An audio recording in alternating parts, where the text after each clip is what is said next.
Hey, thanks again for the offer. Oh, yeah, man. At any time.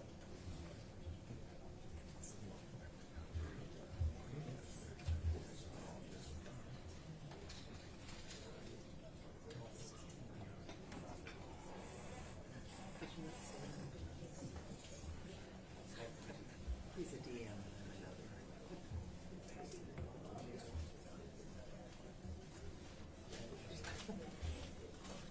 Good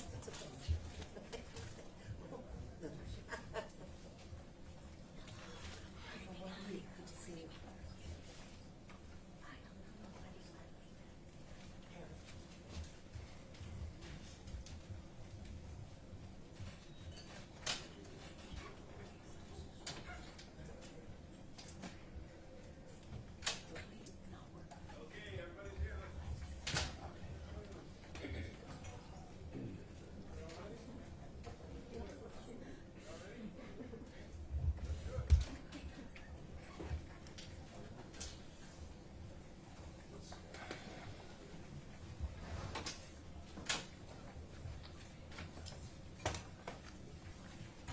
Right. Smart people on one side, good looking people on the other.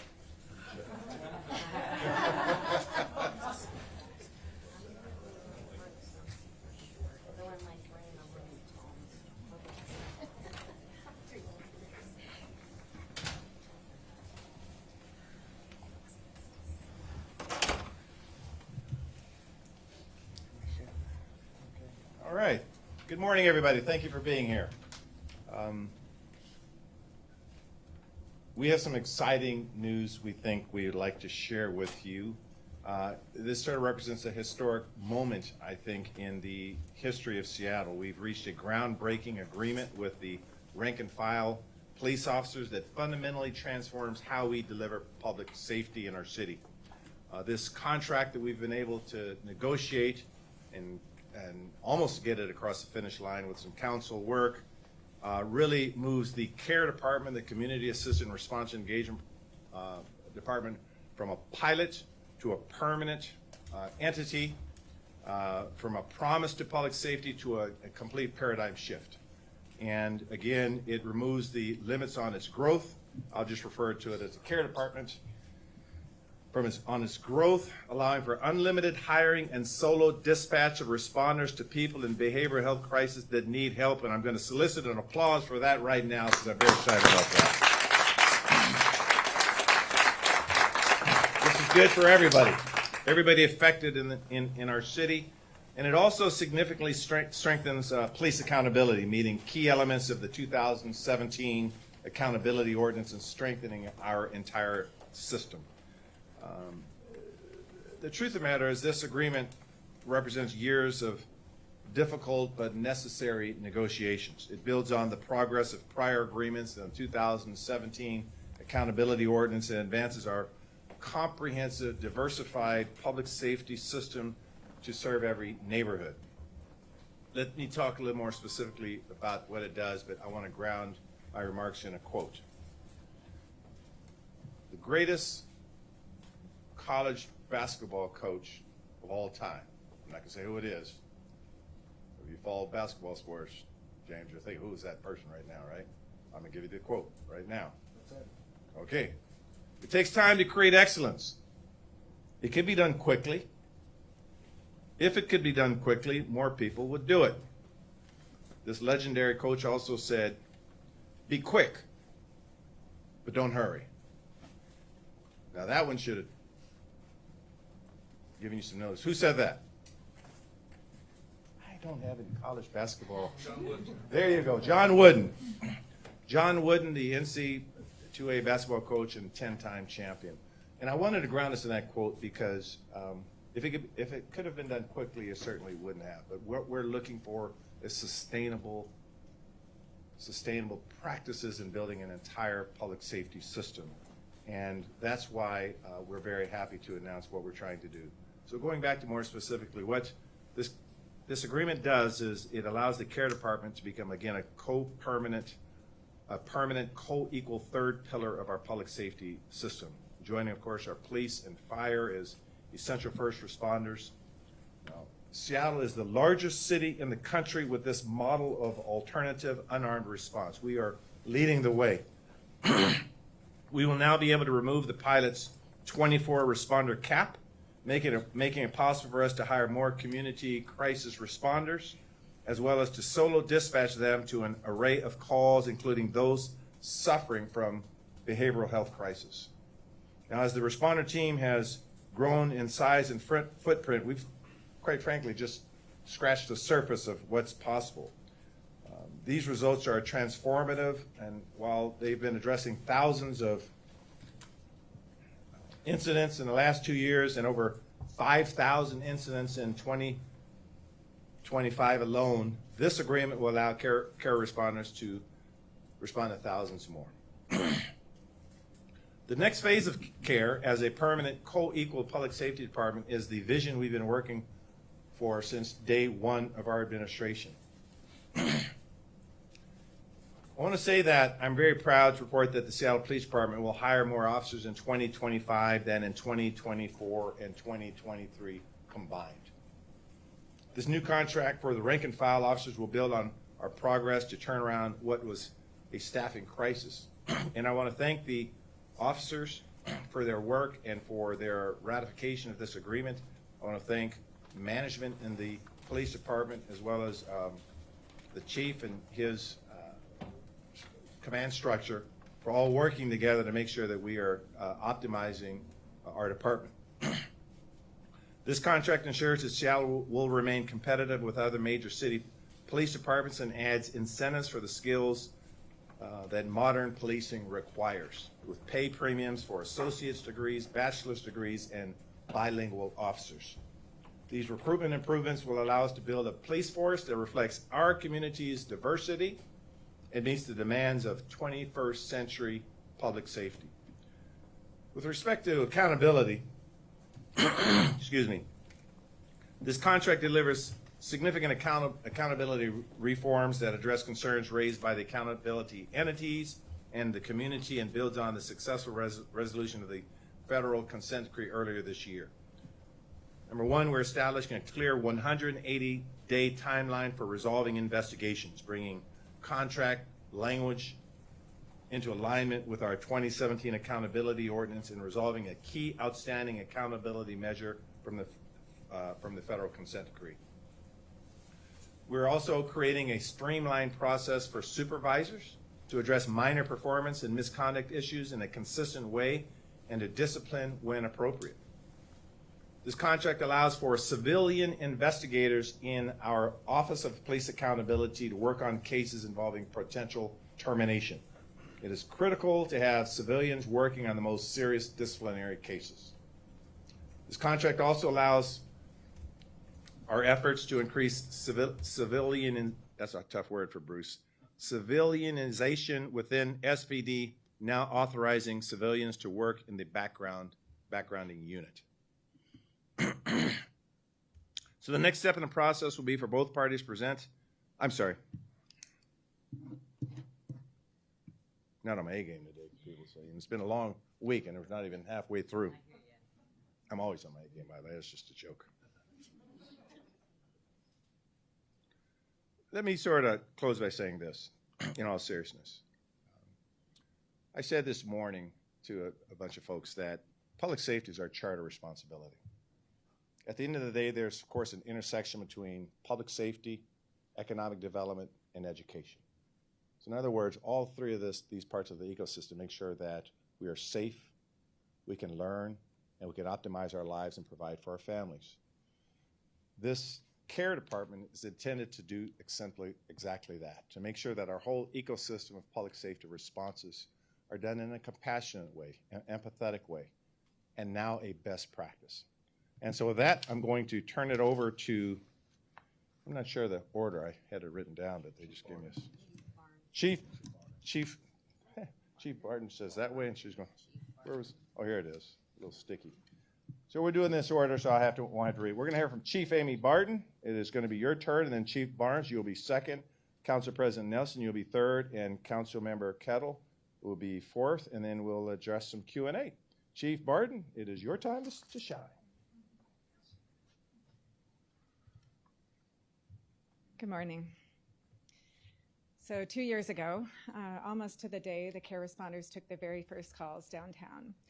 I was actually away at a mayor's cabinet retreat, and I was watching my phone anxiously. I wondered if SPD would request the team. I wondered what types of circumstances they would encounter. I knew statistically it was unlikely that anyone would be hurt, but I really worried about it nevertheless. In spite of all that fretting, everything was fine.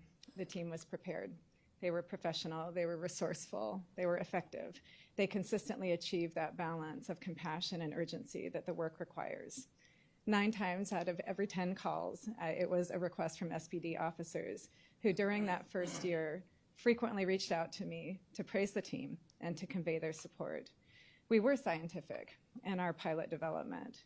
I had studied and spent time in a lot of different jurisdictions doing things like this, and I had some theories about the needs, the services, the transportation, inventory, and the skills required. But we didn't make assumptions, and we didn't try to map out exactly how things would go. I learned along with the team.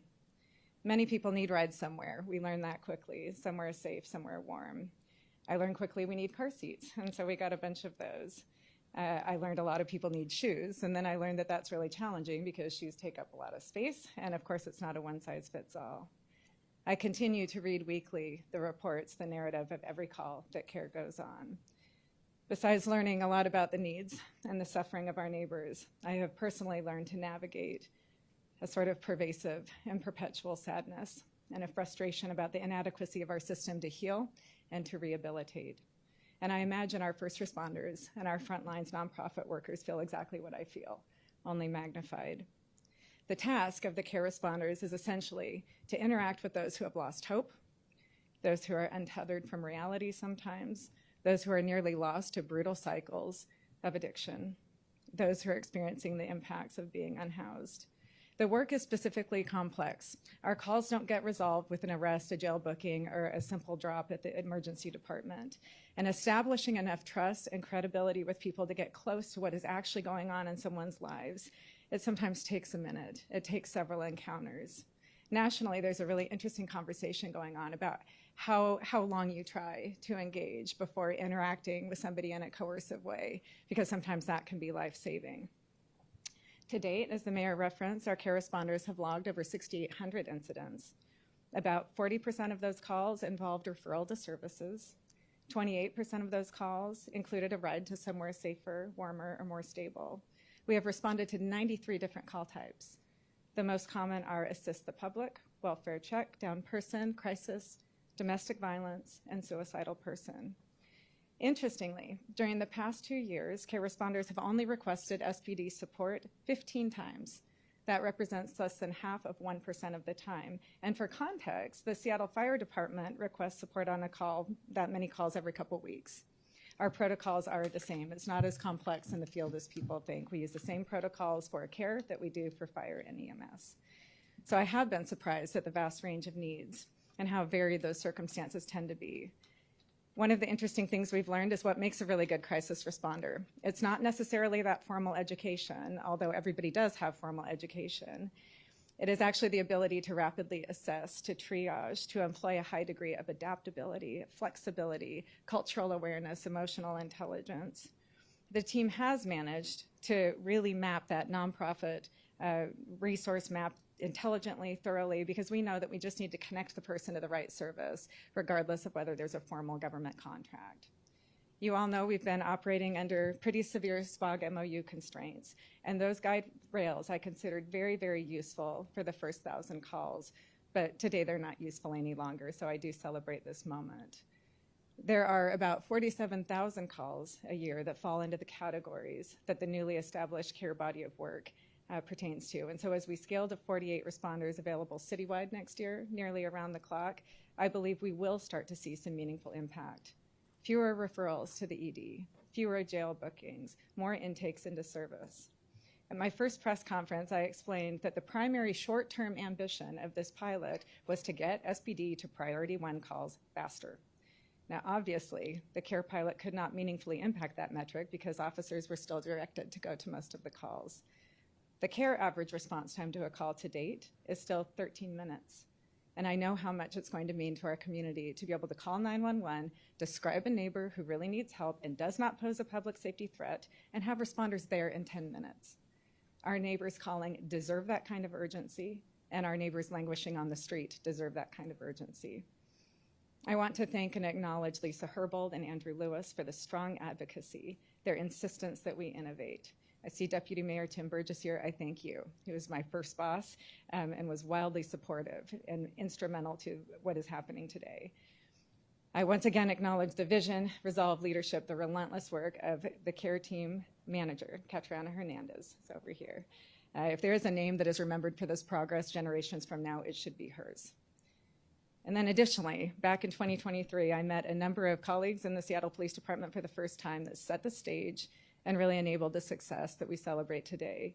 They supported what I was trying to do, not because of police staffing shortages, not because of political pressure, but because they understood that the people I was trying to help did not need more arrests or more penalties. They did the right thing for the right reason, regardless of potential repercussions.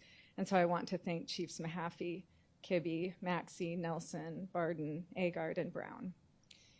And then also for a time, I nearly doubled the workload of Dr. Rebecca Boatwright and Dr. Lauren Atherley in SPD, who helped us to establish the policies, the protocols, and provided access to the crucial crisis data that really helped us to frame up the pilot to begin with. Today, I thank still Lieutenant Gohagan, Sergeants Wicker and Sullivan, Zian Drignas and the CRT team, and then John Ehrenfeld with Mobile Integrated Health Team. So it is strange how life can prepare us to meet certain moments.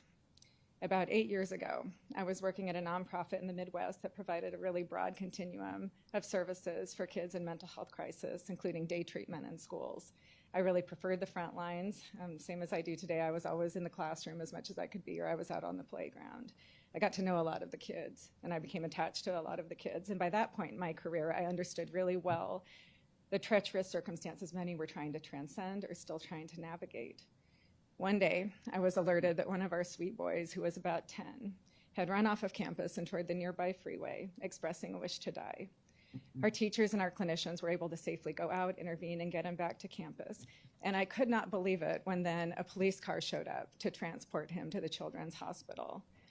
I asked my colleagues why I was in a clinical environment so they understood why it was problematic. But their response was, "That's how it's done here, Amy. It's always been like that." When we are talking about human suffering, we need to do better, and we need to demand better. That is how it has been done is unacceptable. The status quo is unacceptable. The historic pace and process of bureaucracy is unacceptable. There has always been a space in between round everybody up and arrest them and do nothing and call it compassion. There is a space between chronic underinvestment and throwing millions of dollars at a problem and hoping for the best. And there is a space between justice with no mercy and mercy with no justice. And so we must dwell in that space between. Next year, we're going to have a direct partnership with King County Jail, with the hospitals, to ensure that people who are likely to be back in the throes of crime and crisis are not simply ejected onto our streets with no plan and no support. We are developing 988 integration and structuring crisis call diversion and new protocols. We will invest in technology that provides for shared records management across first responders, so we are more likely to break these cycles of crime and crisis in individual lives. And I will keep advocating alongside many of my colleagues that the first responders should be availed of every stabilization resource needed for a person. So in closing, I really lack the words to express gratitude to our community members. More days than not, I am sent a really wonderful message affirming my faith in humanity and cheering for us. I've learned I'm not in a minority of people who care deeply and want change. On the contrary, most Seattleites really do care. Most people do hope and believe that things can be different and can be better.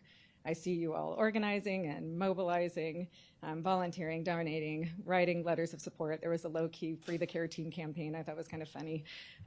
You are all doing your part, and it is time for us to do ours. And this MOU creates significantly more opportunity for the progress that you have demanded and the progress that you deserve. And so in closing, I'm going to quote my chief of staff. When he heard about the contract yesterday, he just wrote back in all caps, "Let's go." So thank you. Thank you, Chief Barden. Next year, Chief Barnes. Good morning, everyone. Good morning, everyone. Good morning. Spring, and make sure everybody's still awake. I want to begin by expressing my sincere appreciation to Mayor Harrell for his steadfast commitment to making Seattle safer and stronger.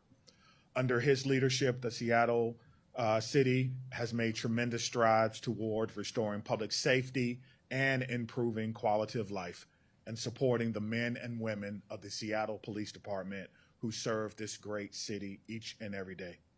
Today, I want to acknowledge this very important milestone, select a successful collective bargaining agreement between the City of Seattle and the Seattle Police Officers Guild.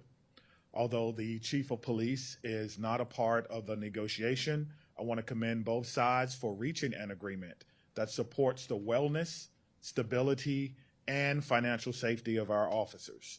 A well-supported police department means a safer community. When officers feel valued and equipped, they're better able to provide a level of service, the level of service that our community expects and that our community observes.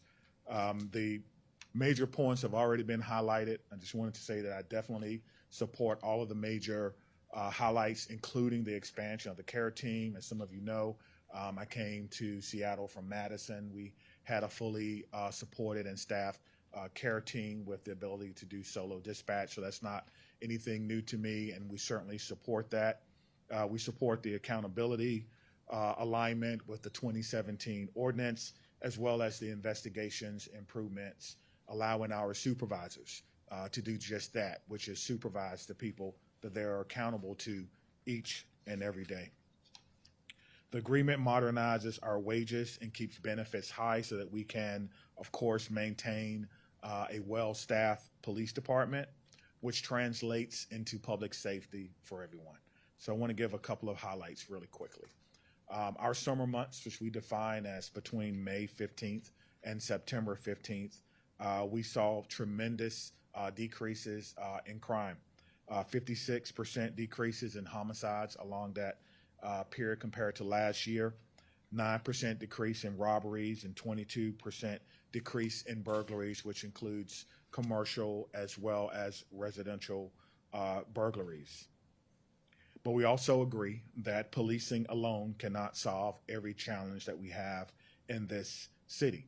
That is why we're deeply appreciative of the mayor's support in allowing the Seattle Police Department to work more closely with other city departments in order to maintain public safety.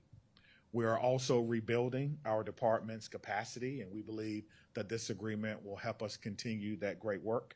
This year alone, we have hired 134 new entry-level police officers and 17 lateral entry officers, bringing our total hire to 152, and we're going to continue to move on, and I'm certainly pressing people to continue to do more. This is the most significant hiring I believe we've seen in years. These new officers represent the future of our department, and their arrival marks the beginning of our transition from crisis management to proactive community-centered policing. I want to thank the men and women of the Seattle Police Department, Mayor Harrell and his administration for their dedication, resilience, and professionalism, which is the foundation, which should be the foundation of our success. To the people of Seattle, we are making progress. We are making progress. We're moving in the right direction, and we will continue to do so through consistency, collaboration, and our unwavering commitment to public safety here in Seattle. Thank you. Thank you, Chief. Thank you, Chief. Next, we hear from our Council President, Sarah Nelson, then Council Member Bob Kettle, and is sort of in their hands now. So, Council President, look forward to hearing your remarks. I heard brief, so. Hello, everyone. This is the contract that we're all here to learn about and discuss marks a monumental milestone in the years-long collaboration between City Council and Mayor Harrell's administration to deliver meaningfully on our promise to the Seattle people for reforms that bring us into the era of modern policing. And we've hit many milestones just this year. Being released from the consent decree is just is just one of them. And I will say that there is so much to be grateful for and to celebrate within this contract. I'll note something that I find particularly important, which is that the incentives for multilingual skills and advanced education, which will enable our officers to better respond to Seattle's very diverse population. Of course, there's also the efficiencies of the civilianization of certain tasks, et cetera, but I all know that really what a lot of people are most excited about is the announcement of the unfettered expansion of the care department and the ability for sole dispatch. This is key. This is that component of this contract unlocks the promise of alternative response. We've been talking about this for 2 years, and when you were saying it's been 2 years almost to the day, I was standing right there. I remember that in my mind. It's been 5 years. It was October 1st, precisely, when October 1st, 2020, when Mayor Durkin issued Executive Order 2020-10, Reimagining Policing and Community Safety in Seattle. What I'm getting at is that I'm trying to underline the gravitas of the moment. And, you know, Aristotle said, patience is bitter, but its fruit is sweet. And no one knew it would take 5 years from this executive order. Pick your milestone that we're dating from. It took a long time, and a lot of hard work, and a lot of good faith, and just pure vision also in what we could achieve together. So thank you very much for being at the helm of this vision. And I look forward to seeing its success. Thank you. Thank you, Council President.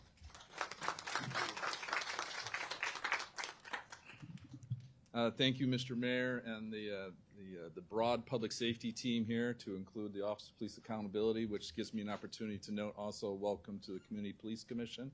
Really important in terms of our accountability efforts. This labor agreement with SPOG is important as we look to achieve our goals in public safety. It is critical to improve our SPD staffing, to bring on board the next generation of sworn officers, to allow detectives to be detectives, stand up, back up specialty units, to bring on a bike team, for example, to assist our neighbors and our neighborhoods. It is important to press forward an alternative response, to bring solo dispatch to care, to diversify our range of options, to meet our public safety challenges, particularly those without a criminal basis. That diversity is important. It is imperative to continue our progress in accountability. There are different accountability measures, but I wanted to focus on frontline investigations. To highlight how long-term we must develop junior personnel to become leaders. Key here is to have only major offenses to go to OPA, as the legislation says, which also, by the way, will help OPA do its job to allow it to continue its mission better. But these lesser offenses, however, need to be addressed by our sergeants. They need to be addressed by our sergeants today in order to have better lieutenants, captains, assistant chiefs, deputy chiefs, and maybe chiefs of the future. We have to invest in our leaders early to get the return later. To conclude, this labor agreement, particularly with the public safety work done by our city over the past 2 years, demonstrates the seriousness that we take our public safety challenges, with the understanding, and this is important, the understanding that there's still more to be done. So thank you again, Mr. Mayor, the team, and for everyone for joining us today. And I like to say, that was probably the briefest. All right, and I knew John Wooden too. I want to get credit for that.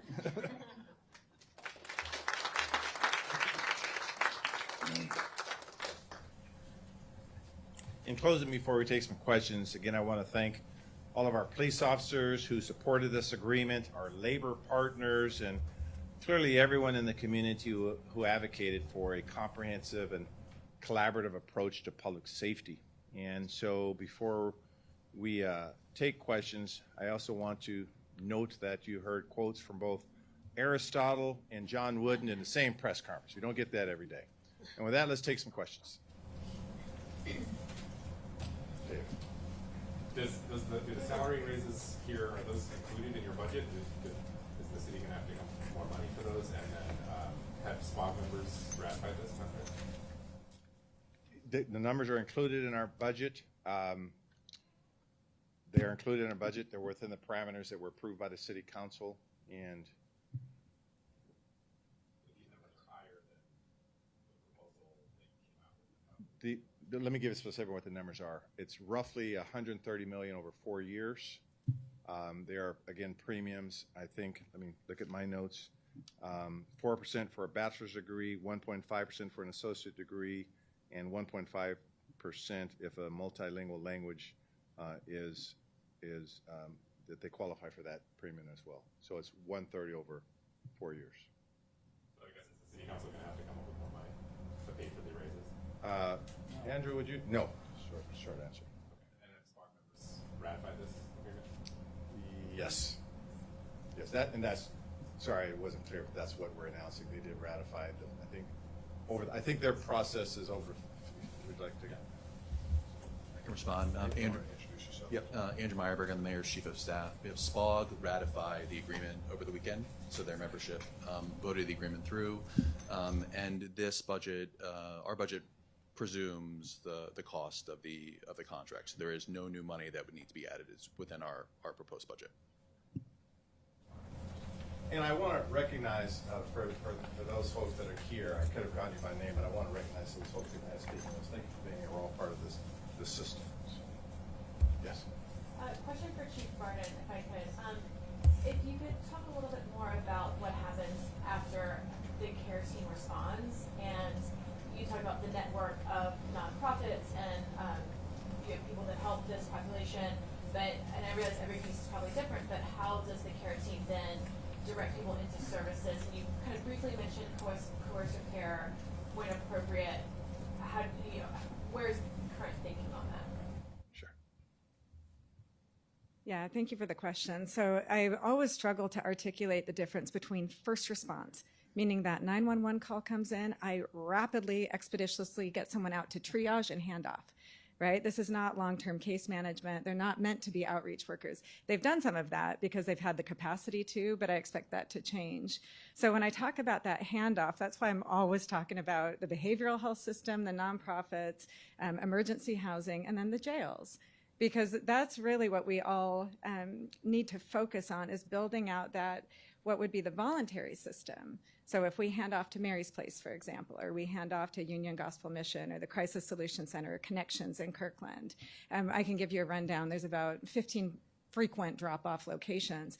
But one of the missing pieces structurally, it's true in Seattle and everywhere, is there's no line of sight into what happens. Right? We hope that we made the correct referral, but very often law enforcement will encounter the same person again tomorrow. We'll get the same 911 call tomorrow. And so that's why the police co-responders and the fire co-responders are such close allies, because we're all working on how do we share records. If I just hand it off to lead case management, I should be able to know in my software, if we go out again, oh, that's the person's case manager. And then ultimately recommend, if the person's doing worse in 6 months, we got it wrong.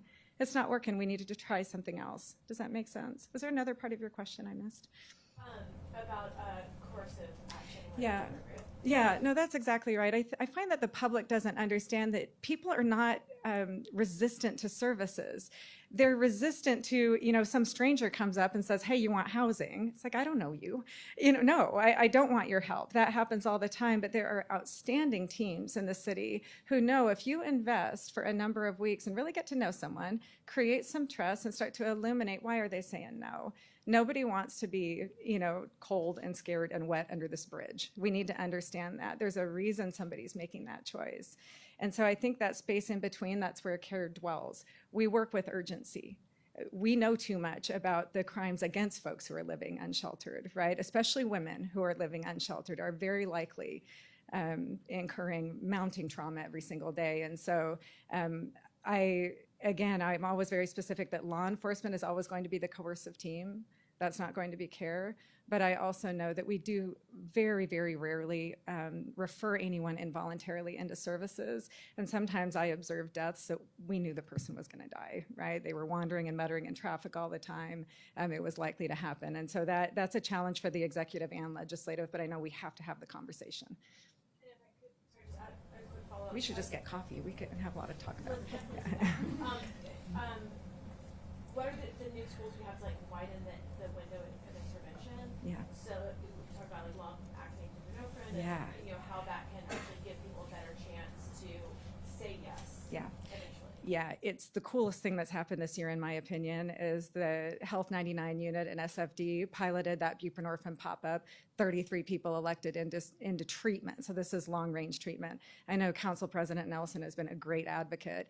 My contention is if we bring treatment to people, get to know them, make it much easier to get the treatment than it is to get the drugs, of course people don't want to die on the street. You know, most folks I know who are in the throes of a dependency on a drug like fentanyl, they've lost their friends.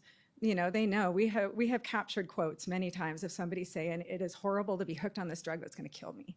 Right? And so there's a lot of coordination right now. It's unprecedented. And again, we just need to start adding that software piece so that we have a line of sight. If SPD goes out, they should know, oh, SFD just reverse overdosed last week, right? Or, oh, this person has a lead case manager. So we do this analog right now with these high utilizer work groups, and we just need to invest in that structure. And again, this mayor and this mayor's office has done a great job advocating for these changes. Yeah. On treatment, you mentioned, I think, 6,800 calls for service. Mm-hmm. Do you have numbers on how many people have been referred to treatment, how many people are currently participating in treatment? Yeah, I would have to drill down on that 40% that I gave you. My guess is that it's probably 20 or 30%, but too often the Crisis Solution Center, it's triage, you know, so I am a huge fan of the Orca Center because I know you've got to provide the through line. You need an initial assessment, the clinical, the medical, is this person housed, what's going on? But then a lot of folks do need some inpatient treatment, or they need really a higher degree of case management. The hardest thing in bureaucracy is designing for a reentry. Because even once somebody stabilizes, they can be doing really well for 60, 90 days. If they go back to exactly the same circumstances, it is very hard to hold the win. And so, again, I know a lot of us are working on that. I do think it's unprecedented collaboration right now. I mean, I don't usually say One Seattle, but it is right now. We're working hard. Yeah, and with the county as well, right? Because a lot of these interventions and dollars sit at the county level. Yeah. Oh, that's probably not for me. For the mayor or Sure, go ahead, Arthur. So you mentioned the 180-day timeline changing and the misconduct that result in termination going to OPA, but nothing else. Can you, so I guess two questions. How is the 180-day timeline for discipline changing? And what is like a maximalist version of something that could go to a sergeant rather than OPA as a sergeant? Sure, I'm going to ask Andrew to take those questions. So with the 180-day deadline, what the contract will do is it will adopt the definition from the accountability ordinance, which always pushed for the timeline to run from when OPA initiated or received a complaint. And as I believe you know and others know, Erica, is that it's been very convoluted over the last couple of years. There's exceptions and exceptions to the exceptions. So the idea was, and the original idea was, simplify it because you don't want OPA not being able to, or the city not to be able to discipline an officer because of some technical miss. So this was one of the major elements that resulted in the city being found out of compliance by Judge Robart in 2019. It was one of the big four that he identified. So we look at this as a pretty significant accountability accomplishment and something we've been negotiating for years. With regard to the frontline discipline, the concept with that is that we not only want officers or supervisors to be able to investigate misconduct, but we want them to be able to impose discipline. And one of the impediments with prior contracts was they could do lower level misconduct investigations, but could not impose discipline. And again, this is hugely important as a best practice for holding folks accountable internally, for developing a culture of accountability, which is something that we all talk about. I mean, that is the way to achieve it, is to hold each other accountable internally. So to answer your specific question, the types of issues that this would cover, again, it's not bias, it's not use of force, it's not dishonesty, it's no major issues. Those would all still go to OPA. but it would be minor performance issues. You know, you parked your car in the wrong zone and there was a community complaint. You are repeatedly late to work. It's issues that have gone to OPA because since the consent decree, everything went to OPA, but they're better suited to be handled at the chain of command level. We are ensuring, though, that, you know, obviously we're not going to let things go wholesale without protections. The Office of Inspector General will have systemic oversight of this program. It'll be documented. It'll be uniform across precincts, which is another win, because right now you could handle something in South differently than you handle it in the East or in the North. And we really need there to be consistent handling of misconduct, given how people move in between precincts, and we don't want that to get lost. You mentioned the concerns of Judge Robar that included arbitration. This doesn't touch arbitration. So, so one piece of this negotiation that I can explain a little bit further is that as part of the negotiation, we did negotiate around the disciplinary review system arbitration reform that was from the SPMA contract and part of the accountability ordinance. We have reached impasse with the union on that piece. And for those that don't work in and around collective bargaining, impasse means that we brought our positions to the table and SPOG brought their positions to the table, and we could not reach an agreement on it. By reaching impasse, the next step is that we will be going to an interest arbitration on these issues, and we will receive a decision from an interest arbitrator on these important pieces. I think it's really important to note that as part of our bargain, we were not willing to compromise these accountability provisions. What has happened before our time, and I would say in past administrations, is sometimes when you compromise on the positions, you water them down and they're no longer effective, or at least they no longer hit the elements that we tried to achieve with the accountability ordinance. So we feel really strongly that it's important at this point, and we owe it to the people of Seattle and to others to take this to interest arbitration. I mean, an interest arbitrator, it's binding on the parties. So if an interest arbitrator agrees with our position, the city's position, then the changes would be made locally. And there's still obviously state options, but those are tricky as well. Can you share exactly which issues are going to interest arbitration? Sure. The issues that are going are the same elements of the SPMA disciplinary review system. So as you may recall, it's burden of proof, so preponderance of the evidence. It is the no gotcha rule, which just means you can't bring new evidence after the fact. It would be arbitrary and capricious. We don't want the chief's decision on discipline to be overturned unless it's arbitrary and capricious. And it would also be, we don't want de novo investigation. So the idea would be you have your opportunity to present the case, and you don't get to bring in new experts, new evidence, new items to an arbitrator, which are inherently split the baby. So that would be what we would bring. Yeah, subpoena power was not part of this agreement. It'll be part of another bargain next time we sit down with the union. Come on. Don't go so far. Oh, Oh, yeah, no, I got a question for Chief Barnes. Chief, I'll ask you the same question I've asked the last three chiefs here, including this interim chief over here. What's your message for our community members most impacted? We hear a lot about crime in the city and it's over there, but a lot of times people ain't talking to ones in the neighborhoods that are most impacted by crime.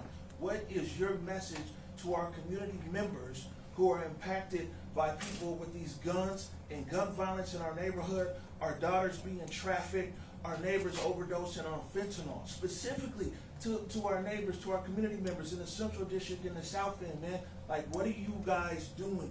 How should our community take SPD's efforts? What can our community do to make itself safer? And Sure. Again, I'll say you're now the fourth chief I'm asking this question to. So my answer is really, really simple. Number one, we will be communicating to you our efforts. To establish trust, we must be able to communicate to our community what we're doing to keep them safe.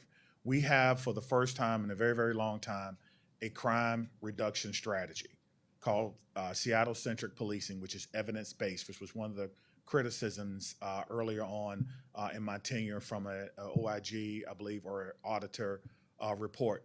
But more importantly, if you come to any meeting that I have, The first and last rule is we center the voices of those most impacted by our decision making. That is the premise and foundation of everything that we're doing. So let me give you some more details about that. What we have done is we have divided up how crime works and operates in absolutely every single precinct, not only here in Seattle, but everywhere from an evidence-based approach. For example, we have identified our significant incidents, our homicides, rapes, robberies, burglaries, car thefts, and we have stratified those into who is responsible for those, who's responding, and what our investigative processes look like. Then we measure what our treatment was for each and every one of those incidents and how they could have been prevented and what we could or can do better. We're identifying our crime patterns. I don't know if that's something that you're familiar with or not, but crime patterns work differently in every city. The area that you talked about, how many robberies create a pattern? We're doing that and using that through our threshold development. For us, 4 crimes within a half-a-mile radius within 10 days in Seattle creates additional crime.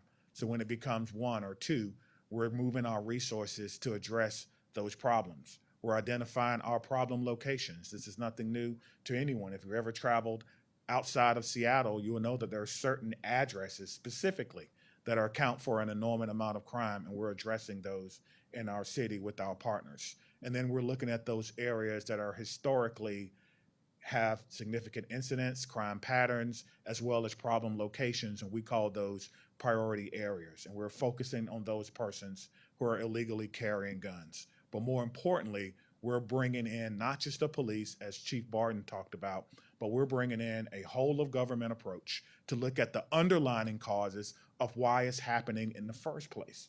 Because if you do not look at the underlying causes of why crime and disorder are in your community, you're just doing the same thing over and over and over again. It's going to take time, it's going to take some patience, and it's going to take some consistency, and I believe we have the team to do it. Thank you, Chief. And I think Councilmember Bob Kettle would like to address the question as well. Please, Bob. Yes, I just want to say thank you for the question, and it goes to my remarks about assisting our neighbors, but also assisting our neighborhoods. We have to look out and give a voice to those that are suffering, just like you're accounted for, which is on point. And by the way, it's throughout the city. And that goes to what we're doing, like with our strategic framework plan, hitting the different pieces, giving the tools to chief, like with chronic nuisance properties or after-hours establishments, all these different pieces, because it's so important to account for the neighborhoods, those communities that are suffering, and it's to have that balance. It always goes to what I say about leading with compassion, but then having the wisdom to also look out for the neighborhoods and the communities, just as you said. And I just wanted to say thank you for the question, and it goes to exactly what I said in my remarks about assisting our neighbors with compassion, like with Chief Barton, but also our communities, our neighborhoods, and I look to Chief Barnes. And we're going to do our part on the council to assist in that process. So again, thank you for that question. Thank you, Councilmember. So with the retroactive pay. Who's calling on people? Just shout it out there, Joel. There we go. Go ahead. Thank you. Can you just clarify what the base salaries are now for officers with the 6%, the 4%, what they're coming in at? I believe it's 118,000 will be the starting, but before you write that down, let me make sure, Andrew, am I in the ballpark? 118,000. Next question. Yes, sir. Three simple questions. Clarify the number of civilian investigators that will be allowed in the LPA under this contract. I'm going to need a little assistance. The number of civilian investigators, Bonnie, would you like to? Okay. 4. And second question, it's not clear, you started out by saying the standard of evidence would be the preponderance of evidence. Is that true or not? So I know I didn't say that, Andrew. Can you address that? And you grab my notes, by the way. Yeah, those are all my notes. I don't think those are my notes. So no, Howard, so it'll be, the standard of proof will be part of what goes to interest arbitration. And last question, given the length and complexity of this contract, are you going to release it immediately? Release the contract itself? Is that a practice we do, releasing the actual contract, or is that a work product? Send an email and you will get it. That's what I've just been told. Yes, Nellie. We hear 152 new hires. You talk about your goal, like it was north of 1,400. Where are you at with that, and how do you intend to get there? Yes, so could someone else take, I don't have the most accurate number where we are. No, Chief, I don't know if we can get back to you offline if I don't want to wing a number. Yeah, I think any statistical numbers, I want to make sure that are correct. So Barbara, we'll make sure that you get those. But how are we going to get there? We have a new ad campaign that's out now. We have a new group that we partner with, Epic, who is working with us on some of our recruiting strategies. We're certainly ramping up what we're doing in our HR department. We're going to more colleges, universities, military bases, and we're really just trying to attract the right person. Numbers are important, but for me, I want to make sure that we have the right people that are going to be here. What we're seeing is some great numbers, I think. I think we had over 3,000 applications this year. Obviously, not everyone goes through with the process, so there's some attrition there, but we're going to keep pushing. For me, you know, if you're asking me, I'd like to continue what we're doing each and every year for the next 5 years. The council has been discussing 30 by 30, and I'm curious what your plan is. Right now, it's about 9% women. 30 by 30 is a plan to hire 30% women by 2030. So how are you ramping that up in your group? Yeah, so 30 by 30 is not a plan. 30 by 30 is a goal. My goal is to hire more than that if I can. But we're going to do that by looking at our processes. One of the things that I changed when I came here was any female applicant that's set to receive a rejection letter, one of our female deputy chiefs will look at that to see if there's something that we could do differently with that. But it's a lofty goal. My former department had 28% women, which is probably, I think, the highest in the country. That started in 1974 with one of our chiefs, David Cooper, and his mindset. So it's going to take some time, but we're committed to doing that one applicant at a time. And we also want to make sure that we can keep the officers that we have as well. And so we're looking at things like childcare. We're looking at things like assignment. It's not always a perfect science, but certainly we want to make sure that people know that if you are a female, you want to come work, Seattle Police Department is a great place to work. And we're highlighting our officers too, our female officers that are doing an amazing job in all segments, I think, of our department, because at the end of the day, you don't attract what you want, you attract who you are. Yes. The last MOU that involved CARE also gave special event bonuses to officers as kind of a, I think, trade. Are those special event bonuses in the new contract as well? Special event bonuses, yes. David? Back in 2016, Judge Robart expressed concern about accountability and constitutional measures being, quote, held hostage because of their link to pay for officers. These are pretty significant raises. Was CARE being held hostage in exchange for more pay? No. Next question. What did it take to get the dual dispatch requirement to overcome that hurdle? An effective negotiating team, a buy-off on the vision of where modern policing is going by all, including the rank and file and the Seattle Police Officers Guild. Excellent, again, negotiating, and I think a buy-on, a belief in the Chief Amy Barton and a belief in Chief Barnes. Next question. I'm trying to keep quick now, so trying to give everyone some day back. We have a city to run. I got a lot of people power here that have things to do. Well, I don't see another question. Do you have a question? Okay. So let me just thank once again for all of you, the media, for covering this, for the community leaders for believing that it could be done, and most importantly for leadership standing with me on plowing away. This is a game changer for the city. And again, I think as one of the largest cities in the country doing this, I think this is where modern policing has to go. You know, I sometimes talk about Eric Garner, who you may recall on July 17th, 2014 was the person who said, "I can't breathe." He was just selling a cigarette known as a Lucy. We all know about George Floyd, who was murdered for allegedly having a counterfeit $20 bill, and There's no proof that he even knew it was counterfeit. And I can go down with Sandra Bland, and I could go down with, many chapters in American history. Well, we said policing has to change. We're changing it. So thank you, and make no mistake about it, we will continue to evolve, right, Chief? We don't have all the answers here. We are a learning organization, as I said when I took this job. So we want to set the pace, we want to continue to learn, and we want to continue to lead. So thank all of you for being here, and let's go do it. And we're still mourning the Mariners' loss. I had to say that because I have to vent. That was a tough one for our entire city, but we are resilient. Maybe next year. Everyone have a great day.